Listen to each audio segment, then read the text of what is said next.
Lava Jato do Rio de Janeiro prende procurador suspeito de receber propina que passa de R$1 milhão. Tribunais superiores apresentam balanço do primeiro semestre. Um aeronauta alegando que trabalhou em condições de pressão atmosférica anormal durante muito tempo, pediu na Justiça a conversão da aposentadoria normal em especial. O STJ confirmou que o profissional atende aos critérios e tem direito ao benefício. E mais, o cuidado que é preciso ter com as chamadas vaquinhas virtuais. Doações são feitas de boa fé e quase sempre sem garantias, o que dificulta a devolução dos valores.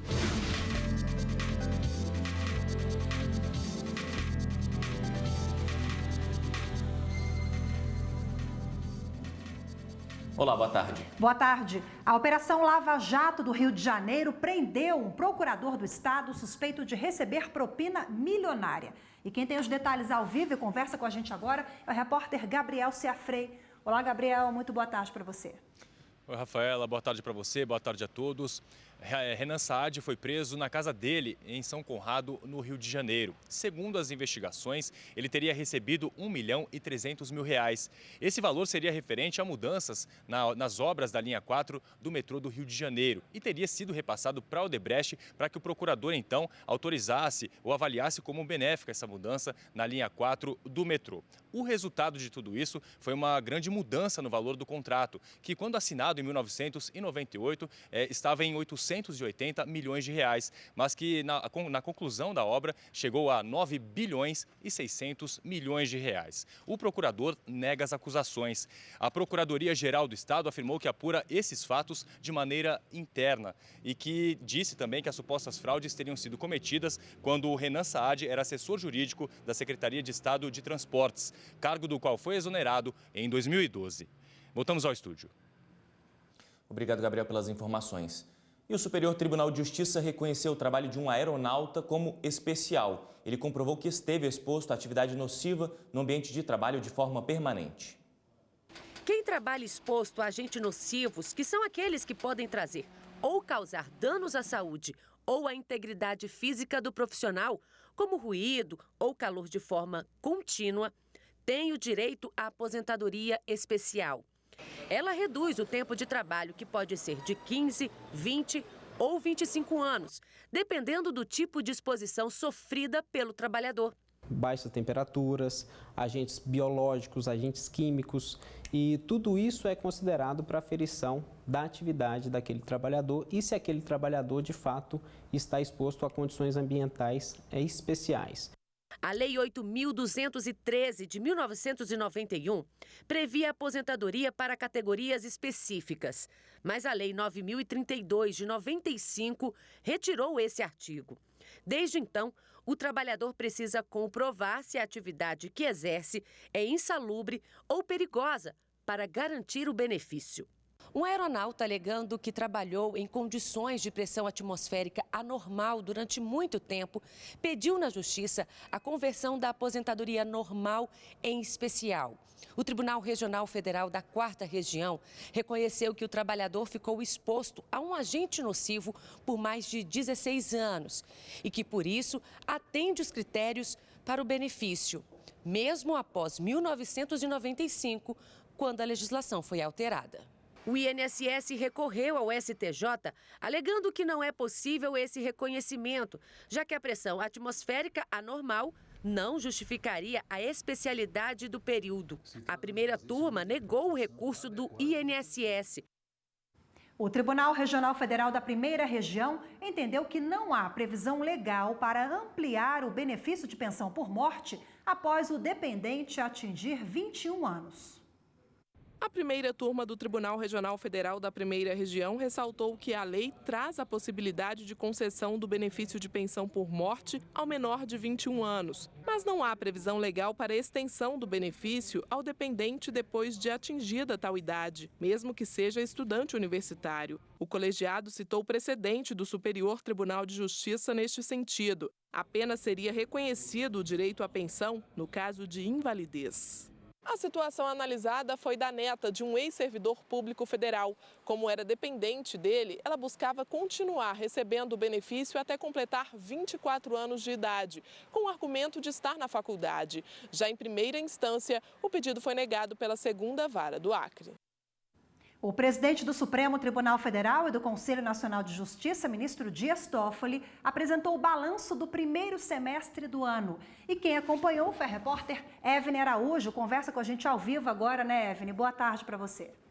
Oi, Rafaela, boa tarde. Então, no primeiro semestre de 2019, o Supremo Tribunal Federal proferiu mais de 57 mil decisões, quase 8 mil delas colegiadas, nas turmas e no plenário da Corte. Hoje, o acervo de processos do STF é de 35.800, o menor da história desde a Constituição de 1988. Durante a divulgação do balanço, o ministro Dias Toffoli, presidente do STF e do CNJ, enfatizou a modernização do sistema processual.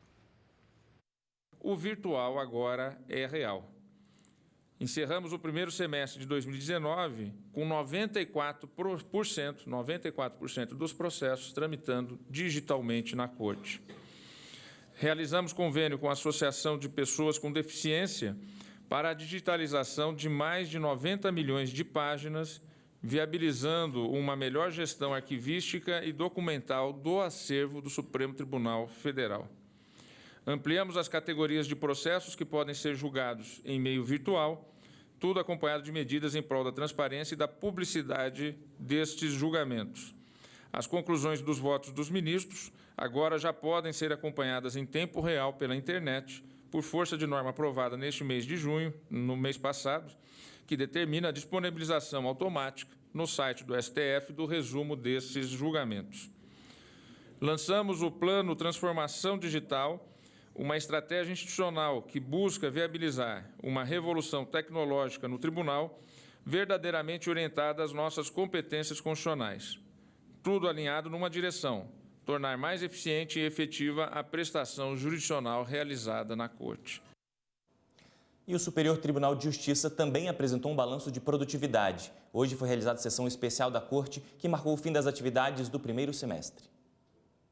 O STJ recebeu 185.986 processos no primeiro semestre, uma alta de quase 20% em comparação ao mesmo período do ano passado.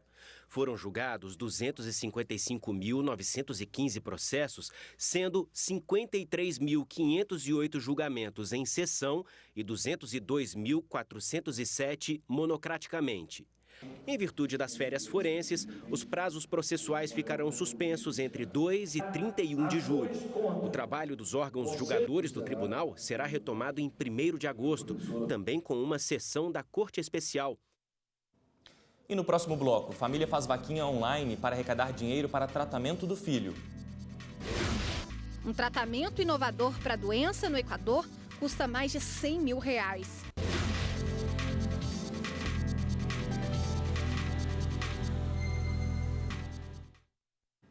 Campanhas de todas as naturezas são criadas na internet em busca de ajuda financeira. Nas campanhas solidárias, por exemplo, famílias promovem a arrecadação virtual para custear tratamentos médicos. Foi o que fez a família do menino Orlando, de Ipameri, Goiás. Por causa de uma doença, o garoto tem uma série de limitações e é o que a gente vai ver agora na reportagem de Evne Araújo. O dia a dia de Orlandinho nas redes sociais. O menino, de apenas 5 anos, nasceu com paralisia cerebral. Mas nenhuma dificuldade tira dele esse sorriso gostoso. O sonho da família é que ele tenha uma infância com mais qualidade de vida. Por isso, eles lançaram na internet uma vaquinha. Precisam da solidariedade das pessoas para arrecadar fundos. Um tratamento inovador para a doença no Equador custa mais de R$100 mil. Em um mês a gente conseguiu 50% do dinheiro e era muito dinheiro, era uma coisa que antes de a gente fazer isso a gente pensava que era uma coisa muito irreal, mas depois foi indo e parece que virou uma coisa tão mais próxima e traz muito mais esperança, né? O dinheiro doado vai para uma conta no nome do menino. A mãe de Orlandinho sempre presta contas da arrecadação, uma forma de dar transparência a quem ajuda. Esta é uma forma de evitar problemas com a justiça, como o que aconteceu em Santa Catarina. Os pais fizeram uma vaquinha online para arrecadar dinheiro para o tratamento do filho, mas usaram os recursos para comprar carro, joias e viagens. O garoto tem atrofia muscular espinhal severa. A doença causa atrofia ou fraqueza muscular progressiva. O projeto de arrecadação conseguiu mais de R$200 mil. O casal foi denunciado pelo Ministério Público do Estado por estelionato e apropriação indébita. Segundo esta advogada, doações são feitas de boa fé e quase sempre sem garantias, o que dificulta a devolução dos valores. Não tem um contrato, não tem nenhum documento escrito que exija que seja feita esse retorno, né, essa prestação de contas. Então, é uma doação feita de boa fé. Ela não vai ser, né, não vai ter uma contrapartida da outra parte. A família de Orlandinho não perde as esperanças. Conta com a ajuda das pessoas para dar uma vida melhor ao menino. Esse tratamento só vai fazer com que ele se torne uma criança de verdade, que ele possa fazer coisas que crianças fazem, sabe? Coisas simples, né?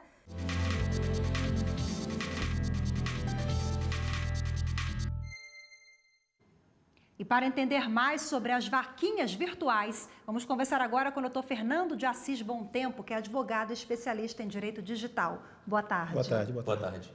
Bom, vimos na reportagem um caso bem sucedido e outro, infelizmente, que houve aí uma fraude, né? Eu queria que você explicasse para a gente em relação à confiança de quem doa, como é que funciona? Existe uma regulamentação no direito sobre essas doações por meio da internet?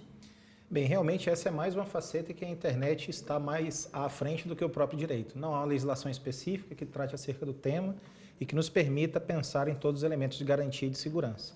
E aí acaba que nós bebemos daquilo que tem pronto no direito, tanto na área do direito civil quanto na área do direito do consumidor, trazendo como principal mote uma relação contratual, negocial, onde os termos, desde a oferta para o recebimento da doação até a efetiva forma de pagamento e a transferência desses valores, acabam seguindo aquilo que está estabelecido nos termos e condição do site que se sugere a fazer essa gestão ou num contato direto entre as partes, doador e donatário. Ou seja, é importante a pessoa que doou, as quantias são grandes, a gente viu aí R$200 mil, quase R$100 mil em outros casos também, acompanhar o site e esperar e às vezes até cobrar uma transparência ali, que seja colocado, por exemplo, os valores que estão sendo gastos com tratamentos. Esse acompanhamento é importante, né? Com certeza. Eu acho que ao tempo que isso for utilizado cada vez mais no mercado, há de existir sites com maior expertise que busque dar mais credibilidade às ofertas que por ali passam, criando regras claras de auditagem, de prestação de contas, de feedback das doações, exatamente para que, através da confiabilidade que passam pelo serviço prestado, seja possível que cada vez mais pessoas possam exercer essa atividade tão importante quanto é a da caridade na doação por vaquinhas virtuais. Doutor Fernando, a doação, ela é pura, né? Agora, nesse caso específico que nós tratamos na reportagem, quando ela é vinculada com a promessa ou com a garantia de uma ajuda a terceiros, é aí que a pessoa precisa ficar atento, né? Para não configurar uma irregularidade no uso indevido, vamos colocar assim, desses recursos. Sim, com certeza. Grosso modo, a doação ela é estabelecida em cima de um negócio onde você tem a transferência de bens, patrimônios ou presentes, gifts mesmo, entre dois personagens mediante mera aceitação. Nesse caso específico, a doação ela vai, como nós chamamos de direito, com encargo. Ela vai associada necessariamente a uma utilização em prol de uma atividade específica. A partir do momento que a doação ela é feita com encargo, nasce necessariamente a obrigação de cumprir este encargo. Ao que isso não acontece, estamos diante de um ilícito que pode e deve ser tratado na área civil, quando se refere a ressarcimento do valor doado e mais eventual indenização que se queira discutir, e até eventualmente na área criminal, se for identificado que existe um ato doloso, pretérito, onde se maquiou uma realidade com o objetivo de arrancar dinheiro daquela pessoa de coração bom. Ou seja, naquele segundo caso que a gente viu na reportagem, a pessoa que doou dinheiro e descobriu que aquele montante não foi usado para o devido fim, ela entra na justiça para recorrer, pode até pedir danos morais? Tem alguma questão nesse ponto? A consequência natural disso é o recebimento de valores a título de ressarcimento do que eu paguei, sob pena de se caracterizar um enriquecimento sem causa. Mas, para além disso, esse ilícito admite, em casos específicos, se eu demonstrar que transborda os elementos naturais do dia a dia, a possibilidade de indenizações a título de perdas e danos morais. Falando em vaquinhas virtuais, nós tivemos nas últimas eleições um avanço no que se refere a essa matéria, porque os eleitores puderam doar a seus candidatos com o fim do financiamento público de campanha. Então, a lei eleitoral, ela versa sobre esse aspecto específico, né? Aqui a gente está falando sobre outra seara do direito. Sim. Nas eleitorais, já existe regulamentação para isso. Existe um passo a mais, obviamente, na legislação eleitoral, exatamente pelo fato de que o valor que está sendo doado, ele necessariamente precisa ser auditado pelo próprio Estado, através da prestação de contas das candidaturas dos respectivos candidatos. Por isso que lá se exige, por exemplo, que os sites que fazem a gestão dessas vaquinhas virtuais, eles tenham prévio cadastro no Tribunal Superior Eleitoral, o que só por este motivo já começa a aumentar um pouco mais a credibilidade, aumentar um pouco mais os cuidados que são tidos de ambos os lados, exatamente por saberem que existe ali um controle, uma fiscalização estatal, que é o que deve propagar as áreas privadas para facilitar esse tipo de empreendimento. No âmbito da pessoa física, como é que funciona para fins de Receita Federal, por exemplo?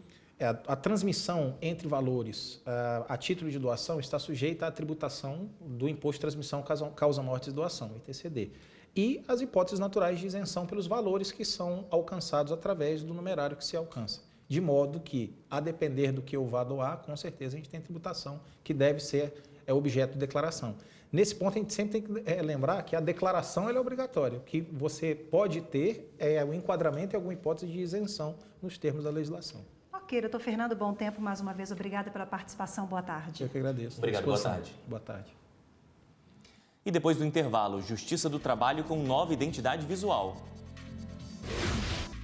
A nova identidade traduz a harmonia e a unidade da Justiça do Trabalho.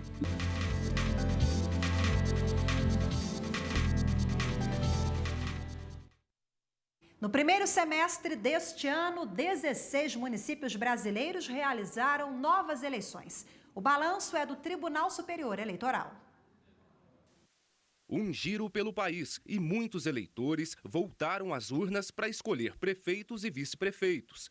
No primeiro semestre do ano, houve eleições suplementares em 16 cidades. Em fevereiro, no Rio Grande do Norte, os eleitores de Santa Cruz e Pacifica votaram novamente. Em março, as eleições foram em Piém, no Paraná, Macaubal, Cajamar e Lagoinha, em São Paulo, e Cabedelo, na Paraíba. Em abril, nos municípios de Caapiranga, no Amazonas, Serranópolis, do Iguaçu, no Paraná, Ribeirão Cascalheira e Bom Jesus, do Araguaia, em Mato Grosso.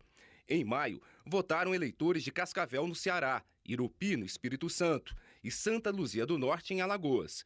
Em junho, mais 2 municípios escolheram novos prefeitos: Joatuba, em Minas Gerais, e Iguaba Grande, no Rio de Janeiro. Os eleitos entre janeiro e junho permanecem no cargo até 31 de dezembro de 2020. A escolha de novos prefeitos e vice-prefeitos não para por aí. Agora, em julho e agosto, estão previstas eleições em 10 municípios, dos estados de São Paulo, Minas Gerais, Rio de Janeiro, Rondônia, Piauí e Rio Grande do Sul.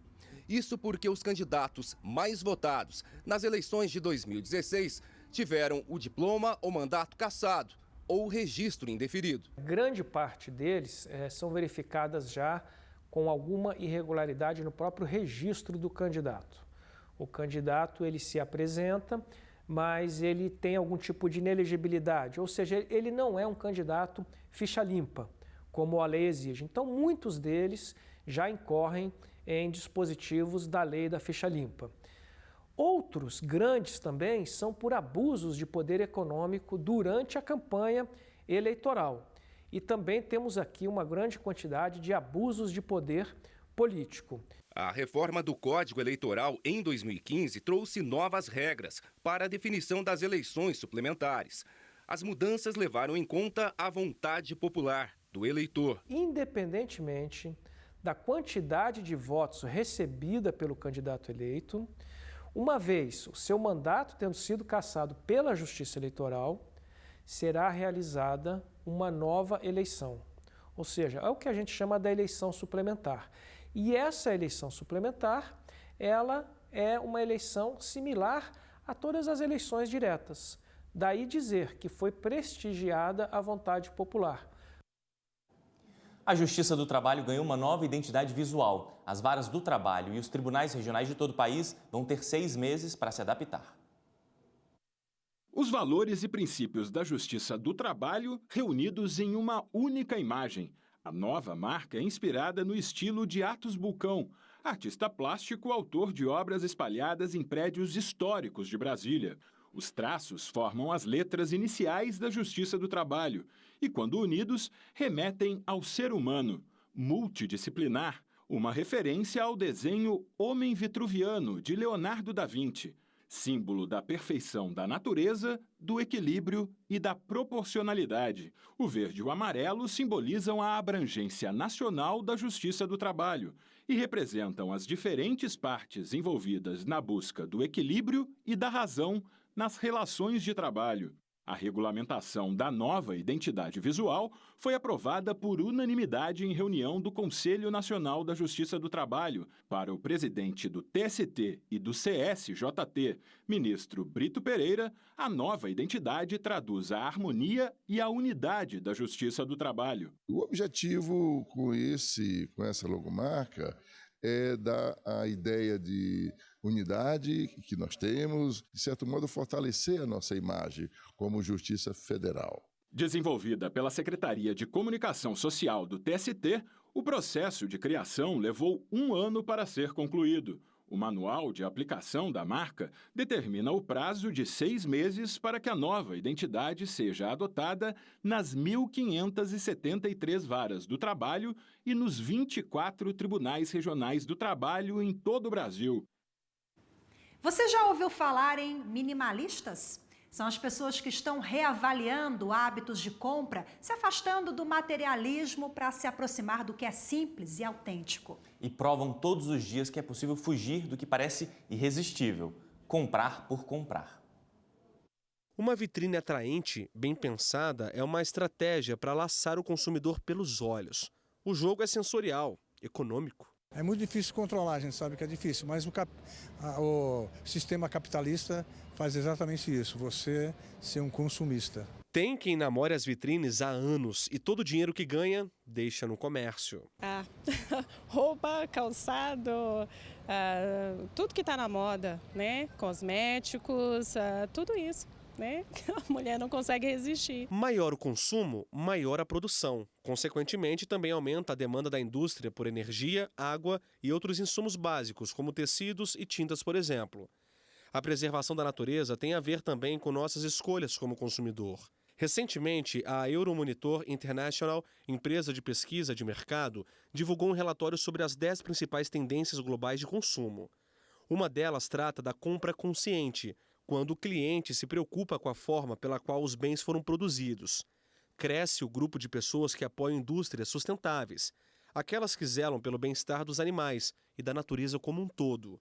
O estudo também revela um conceito que está em alta e vem na contramão de tudo o que mostramos até agora: o minimalismo. Minimalistas são pessoas que pensam 2, 3, 10 vezes antes de comprar. E quando não tem jeito, querem ter informações sobre o processo produtivo e quais impactos aquela peça causou no ambiente para ser fabricada. Produtos que às vezes eu compraria e que têm uma vida útil muito longa e que às vezes eu uso muito pouco, eu poderia usar de forma compartilhada, como uma furadeira, por exemplo, né? Quantas vezes a gente usa uma furadeira quando a gente compra, né? E 2, 3 vezes, 4 vezes na vida. Então, assim, eu poderia comprar uma furadeira dentro de um condomínio, que poderia todo mundo do condomínio usar essa furadeira. Um exemplo mais próximo do que Leandro está falando são as bicicletas compartilhadas, usadas nas grandes cidades brasileiras. A mesma bike ou patinete elétrico atendem dezenas de pessoas no dia. Paula mora em Águas Claras, Distrito Federal. Ela é bem diferente do pessoal que mostramos no começo da reportagem. Tudo que vai comprar é pensado. Se realmente estiver precisando, beleza. Caso contrário, deixa na loja. A Paula estava me contando que entre ela e o marido o combinado é o seguinte: refeição fora de casa só nos fins de semana. Aí a gente pensa assim, bom, então deve ter muita comida guardada em casa, né? Aí a gente abre o armário e tem pouco alimento. Paula, dá para explicar já que você come pouco fora de casa, basicamente no fim de semana, por que tem pouca comida? Então, Léo, é porque a gente vai no supermercado e compra comida de pouquinho em pouquinho, né? Praticamente um dia sim, um dia não, eu tô no supermercado. Minha mãe até fala que eu só falto morar lá. Desperdício é quase zero de comida. Desperdício é pouco. Agora vamos para a parte mais esperada, as roupas da Paula. Não precisa de muita roupa, é isso, Paula? Essa é a ideia que você tem? Sim, a ideia é essa. Não é um desfile de moda. Também não precisa ser roupa de marca, não precisa ser roupa cara, né? Consumir menos é ajudar a preservar a natureza, né? Se a gente pensar que para fabricar uma calça jeans como essa, se utiliza mais de 10 mil litros de água, você está deixando de usar muita água, né? Com 2, 3, 4 calças jeans. Você tem essa preocupação também ambiental? Tenho essa preocupação de não gerar tantos resíduos, né? Quanto mais a gente compra, mais coisa fica sobrando, mais resíduo, mais coisas tem que circular, sem contar as embalagens. Paula acredita num mundo mais equilibrado, justo e compartilha a experiência com os alunos, já que o futuro do planeta depende de quem está crescendo. O que você ganha com isso? Primeiro, espaço na casa, né? Fica tudo organizado. Mas também acaba salvando muito dinheiro. E aí com esse dinheiro depois você pode sair com os amigos, você vai viajar, vale muito mais a pena. Por mais Paulas nesse mundo, né? Boa dica da Paula, né? Bom, a gente fica por aqui, obrigado pela sua companhia. E lembrando que você pode rever o jornal e também os programas da TV Justiça no nosso canal no YouTube. O endereço é TV Justiça Oficial. Uma boa tarde para você, até amanhã. Boa tarde, até amanhã.